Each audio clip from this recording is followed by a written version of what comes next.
Okay, so the first virtual machine that we're going to fire up in Hyper-V is going to be our Server 2012 R2 box. Now, if you just got done watching the host setup, it's going to be very similar as far as installation is concerned. In fact, it's going to be identical. So let's get going here. Okay, so I'm on my Hyper-V box here.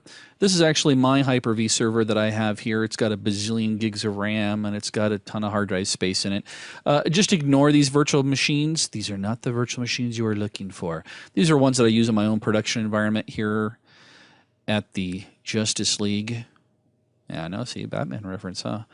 So I'm going to go and create a new virtual machine on my Batcave. So I'm going to select New, Virtual Machine.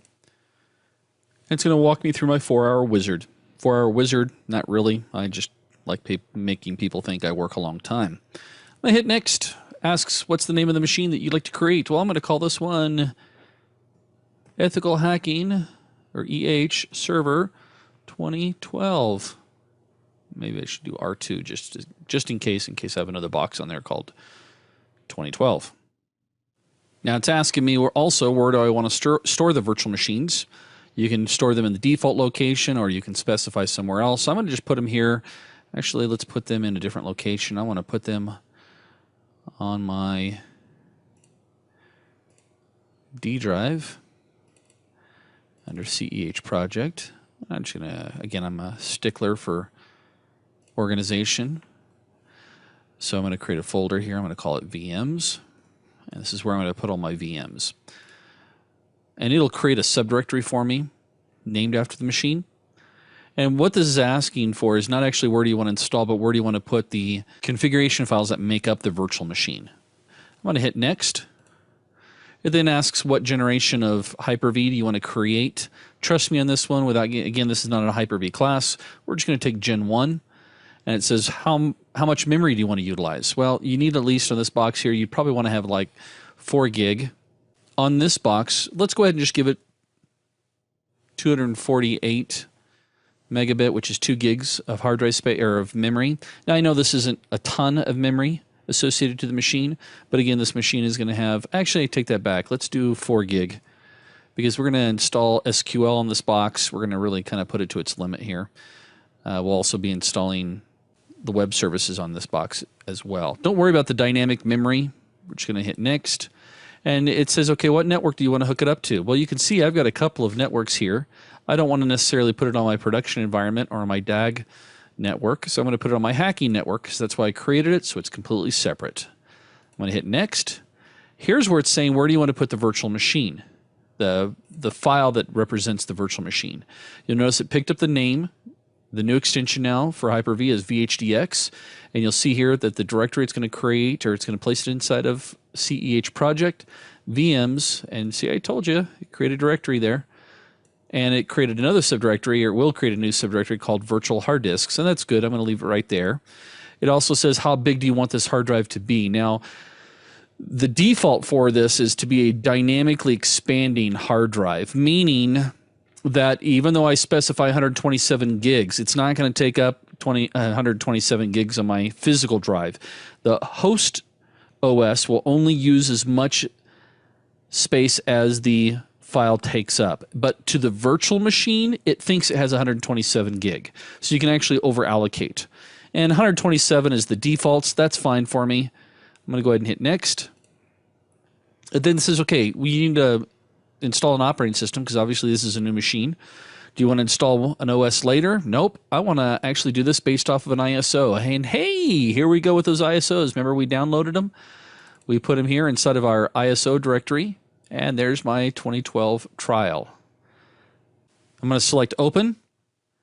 Hit Next. I get a summary screen. I'm going to go ahead and select Finish. It creates that virtual machine for me, and it's ready to go. Okay, so I'm going to go ahead and right-click on my server, select to connect. It shows me, obviously, since the machine's off, if it was a physical box, I'd be staring at a black screen because it's not turned on. They're at least nice enough to tell me that, hey, it's currently turned off. Wish our physical boxes would show us that, right? I'm going to go ahead and select the Start button to start it up. I can also come up here and select Actions and then select Start. I could also just use the shortcut key, which is Control S. So I'm going to hit a Control S. The virtual machine should fire up, should pick up my CD or my DVD drive. Move this over so we can see this. Actually, we'll go full screen. Check this out. Shabam! Uh-oh, I'm a little off my resolution. It should fix itself, though, here. Very similar. Actually, it's not similar. It's exactly what we saw in the previous installation on the host machine. We're just going to go through the same steps. Select Next. Again, it's going to come up and say, which operating system would you like to install? Again, I'm going to just do a Server 2012 R2 Standard Evaluation Edition, but make sure you're not using Core. We're going to use the GUI. I'm going to hit Next. Accept the EULA.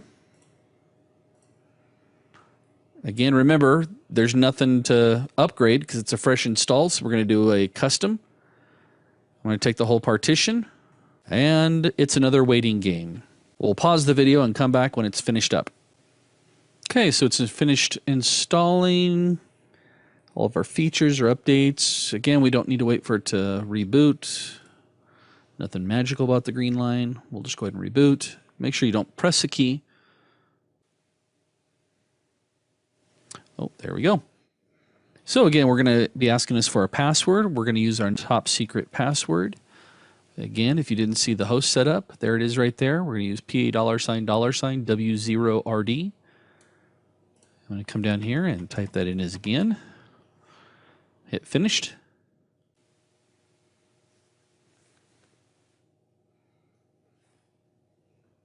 Okay, we're going to log in here.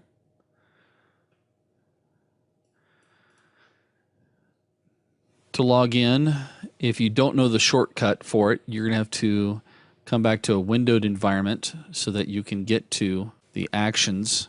So in order to throw a Control-Delete, if you throw an actual Control-Delete, it'll throw it at the host machine, and you don't want to do that. So I'm going to come back and window this out a bit here so that I can get to my action, and I'm going to throw a Control-Delete, and there's the password to log in. Again, we'll go back to full screen again. So I'm going to adjust the resolution down to the 1280 by 720. There we go. Keep the changes, you bet. So there's my Server 2012 R2 box up and running. Now I will see a network is not identified because I can't get out to the internet and there's no domain controller, there's no DNS server specified at this point. So that's okay. So I'm going to fire up the Server Manager dashboard. Before we install any roles or features in this box, I'm going to go through and tweak this box just like we did our host machine.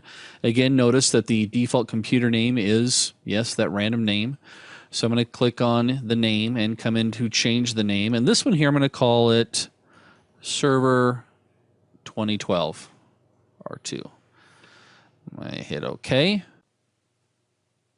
Now you may be saying, Dale, why didn't you call it EH, ethical hacking?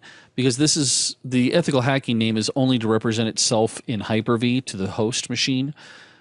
Once I'm inside, I don't necessarily want to call it that. I'm just going to call it like a normal server. I could have called this Server 5 or Server 12. I'm going to hit Next, though, because I don't need to, or I'm going to hit Closed. It's going to tell me I need to restart, but I'm not going to restart yet. Because if you remember, I got a couple other things I'm going to do here. First thing, I'm going to go into my IE enhancement and turn it off. And the other option I'm going to do here is I'm going to come into my control panel. Actually, if I come to right-click, if I right-click on the Start button, I can come up to my System section and go into my Advanced System Settings, and under Performance, hit the Settings button, and then go to my DEP. Remember, we're going to turn that off. I know it says it's turning it on, but I'm turning it on only for Windows, not for any other service or program that I install. I'm going to hit OK.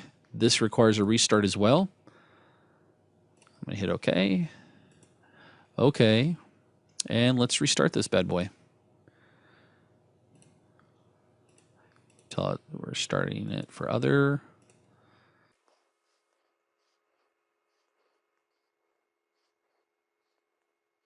So I'm going to log in again. And I'm going to window this here just for a second. Throw Control Delete. Give our password. Again, we'll go back to full screen. You guys won't have to go through the same steps that you just saw me go through. If you notice, I've had to window twice and then expand back out twice. And I can't throw Control-Alt-End from my machine because I'm actually getting into my Batcave remotely. So it adds another layer of virtualization, or basically I'm getting into my machine remotely and then running virtualization where you guys won't have that issue. Now, again, if you come down here and you see these services, you can right-click on them.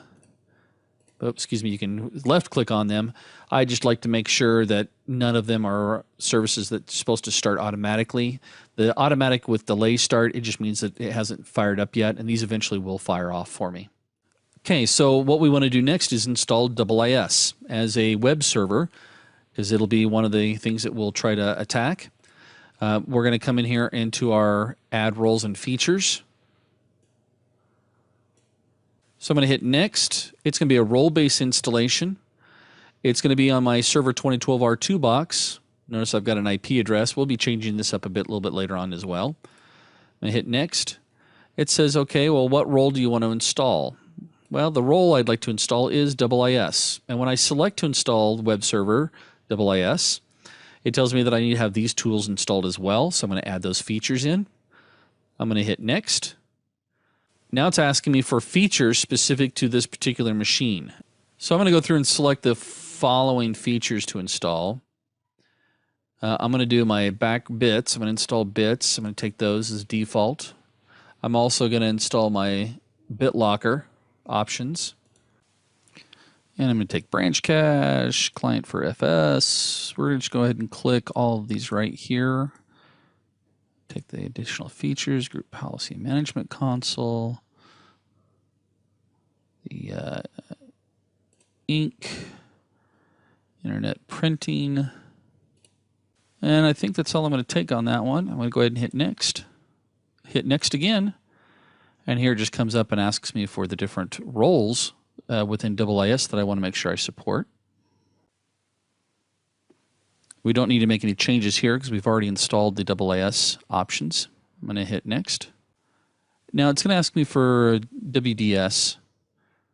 And this is because it's a subcomponent of one of the other features that we selected. I'm just going to go ahead and hit Next here. I'm going to go ahead and take the defaults here of both a deployment and a transport server. What a WDS server does for us is it basically allows you to push out images via network to different machines. So we're going to go ahead and hit Next here and just hit Install. And we're going to let the hamsters run around the wheel on this one for a few minutes. So we'll come back as soon as it's done installing. Now you'll notice after it's done installing all of those features, it does tell me that it's pending a reboot. So we're going to hit Closed. And we're just going to simply come over to our Start button, right-click on it, select Shut Down or Sign Out, and do a restart. And again, we're going to give it a reason. We're just going to again say it's Other. It's not important right now. And we'll let this bad boy restart.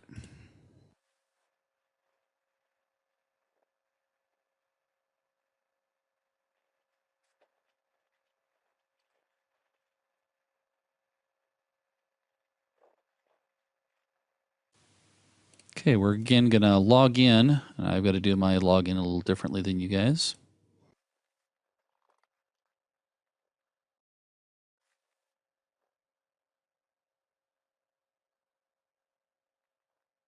Okay, so the next feature we're going to install, we'll be doing this both on the Server 2012 box as well as the 08 box, is a service that we use for managing network devices or managing network nodes. We refer to it as the SNMP service. So I'm going to come here into my Add Roles or Features. Again, I could also come up here to the Manage section and select Add Roles and Features. And I'm going to again run through my 4-hour wizard here. I'm going to continue through the server selections. It's just this server. The roles, it's not a role, it's a feature I'm going to turn on. So I'm going to come here to features. And by the way, I don't know if you know this or not, but you can just, at the beginning of this, you can just click on features and it'll take you right down to that section. You're like, where were you a half hour ago, Dale? And I'm going to select here to install my SNMP service. Tells me that I need to install some additional tools. I'll hit add the features. And then I'm just going to select next, hit install.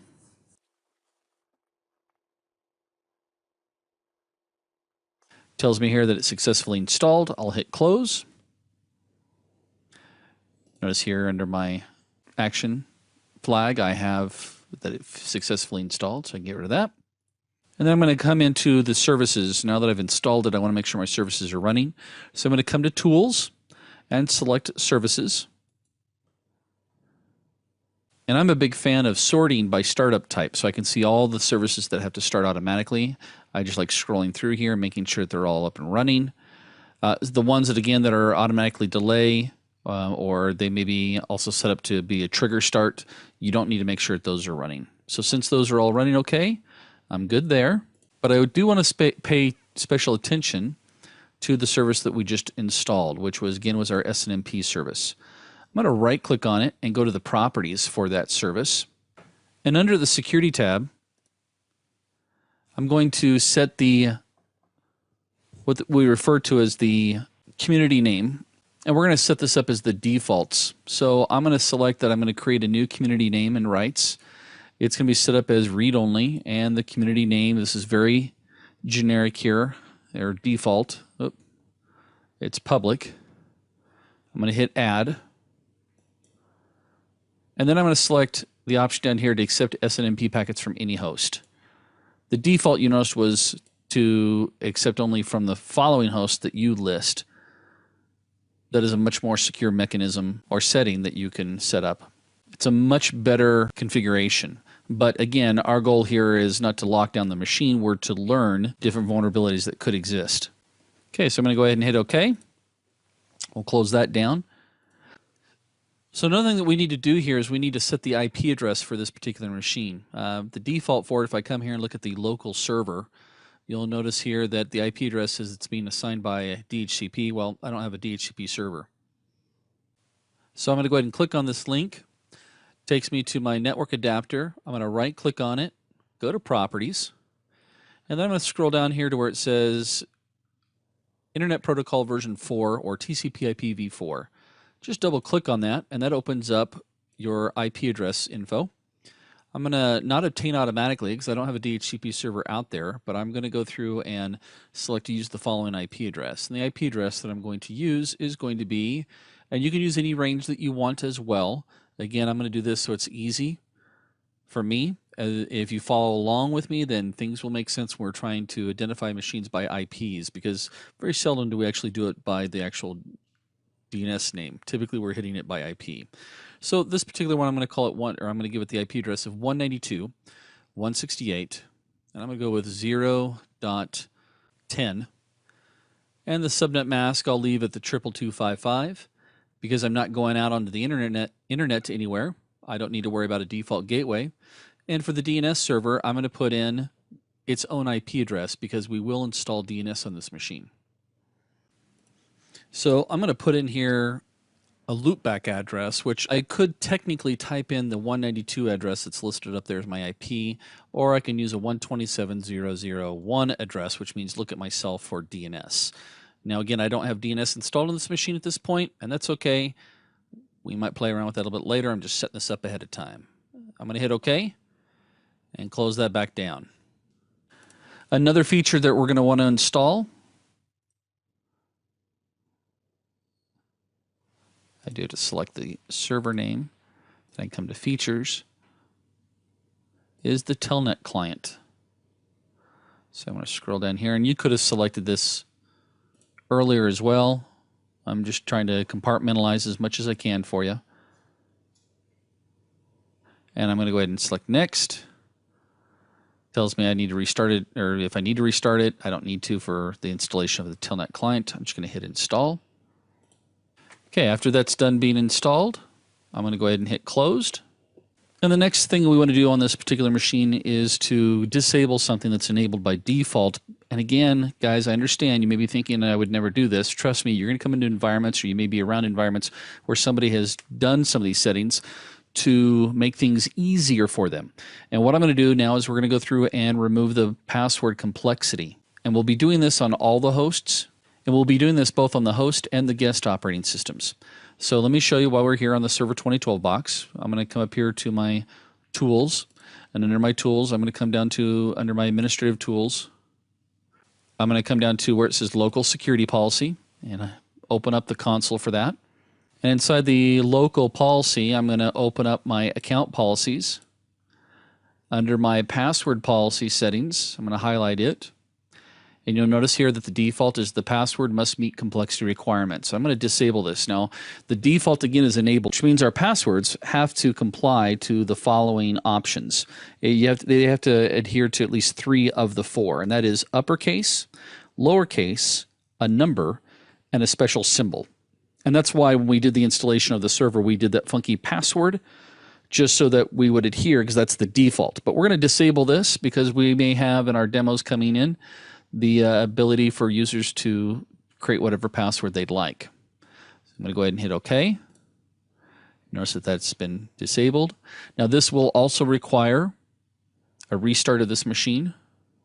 So after we're done setting the local security policy, the next thing we're going to do is, and we'll do this again on each machine, and I'll have these detailed steps both in the demo.zip file as well as I'm going to demo this on each of the machines. But we're going to create user accounts, and these user accounts are going to be the same account on every single machine. So I'm going to come over here to my tools, and under my tools, I'm going to come into my computer management. I'm then going to come over here to where it says local users and groups. I'm going to create some local users. So I'm going to come down here to users. Notice I have the administrator account as well as the guest account. I'm just going to simply right click and select I'd like to create a new user. And for the first user, you can call these usernames anything you want, but if you follow my instructions here, then when we do the demos, you'll understand what we're trying to accomplish. So, and here comes my superhero nerdiness. So let's see, my first username is going to be Bruce Wayne. Oh, excuse me, it's his login name, which would be B. Wayne. His full name will be Bruce Wayne. And we're going to give him a password. And the password I'm going to give him is going to be something really simple. It's going to be Batman, all lowercase. And he doesn't have to change it on the next login. I'm going to select Create.